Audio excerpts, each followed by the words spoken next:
You, Mr. Roach. You know Yeah, him? yeah. I talked to his son earlier. Is his son here? Yeah, he's. I was just gonna. He was just. Oh, here, he's right here. Oh, jeez. Start talking to He's Sean. been in my gym before.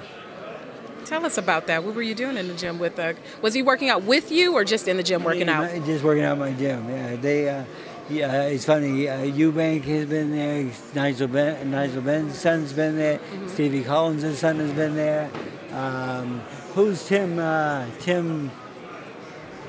His dad was a world champion from. Well, he lives in Russia, but he fought out of Australia. Oh, Tim Zhu. Tim Zhu has been. Costa Zhu's son. Oh, okay. Tim Zhu has been in my.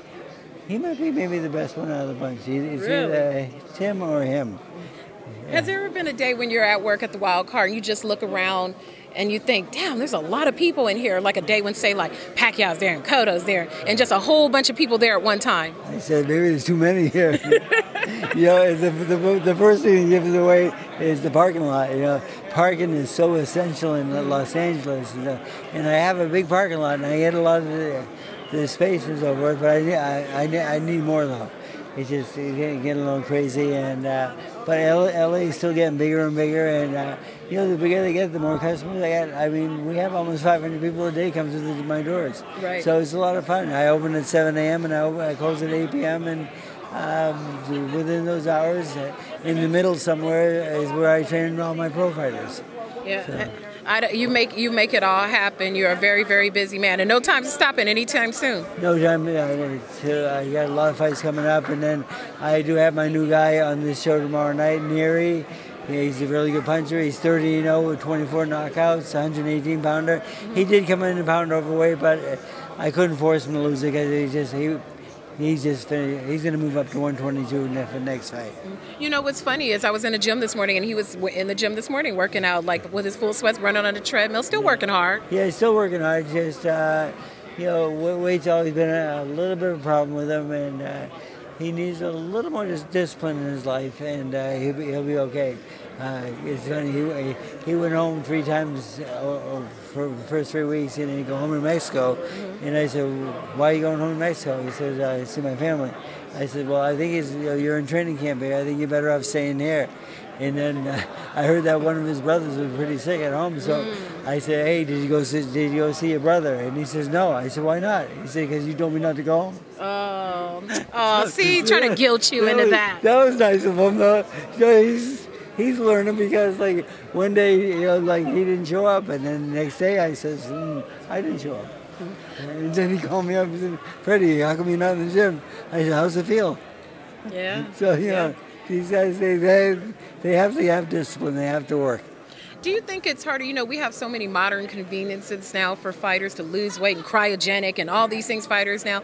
Is it harder for fighters to make weight now since we have all of these advantages, or was it easier in the past where all you chased chickens and you chopped wood and you did all those things? Does the modern advantages help or hinder the fighter in your experience? I think the modern stuff is not as efficient as just getting out there and making losing the weight. I mean, just like go out and run or rope or whatever your choice is. It's all cardio, and mostly all you're losing is water weight. And then, but Nery was funny. I mean, like every time he's having trouble with weight, and then he comes to the corner for a drink of water in between rounds, and I give him like that much, right? And he says, "Can I get a drink?" I says, "No." He says, "Why?" I said, "Because you're losing weight." I said, "You're trying to make weight. Drinking the water is not going to help you." Right. So I mean, it's kind of complicated and so forth, but you know, like strength coaches and. In my mind, strength coaches maybe brought drugs to our sport because before strength coaches and when I was a fighter and stuff, I never heard of drugs involved in boxing at all in those areas. But I just, it's just, I think they find an easy way out and so forth. And like, you know, and then like Nery last night, he goes to the fridge and he finds a Red Bull and he drinks it. Oh. I said, And then he says, how come I went to bed at this weight and I woke up heavier? Sure. I said, how about that Red Bull? Yeah. Didn't give him wings. No. So, the thing is, but he is a good fighter, and he's a good fighter. And we're getting along better and better every day. And the thing is, he is going to be a great 122-pounder, I feel. And lastly, we are back here for the Wilder-Ortiz rematch. Ortiz is looking a slimmer, fitter, worked extensively with his strength and conditioning coach. And then you've got Wilder, who looks his usually lanky, strong frame. What do you think of this rematch, and does it end the same way the first one did? Well, I've always made fun of Ortiz a little bit because I say, he's one of the Cuban guys that came to America, and they love living in America because it's the best country in the world to live in. And I mean, he kind of enjoys life here and so forth. And he got a little heavy and stuff. And I said, I'd really like to see this guy come once in shape, But like now, he's at that one time right now, and he's in shape. But the thing is, at his age, is going to work, So it's complicated. But I'll tell you what. I thought Wilder was going to win this fight going into it before I got here, but then when I saw Ortiz's weight and so forth, I'm not going to bet on that fight at all. I mean, the thing is, that's an even fight. I mean, you got two great fighters, two good punchers. I mean, Ortiz did hurt him a couple times in the last fight. I mean, but the weight loss could maybe backfire on him because of his age. Okay, because some people say he's 40, some say he's 50. I was just going to say, how old do you think he is? 50. Really? Yeah, I do. I don't know. Maybe we should do a deep dive investigation into that. We probably should to find out. But I know I'm 60, so No, you're not. You 42. Okay. That's what we're going to tell people. Freddy is 42.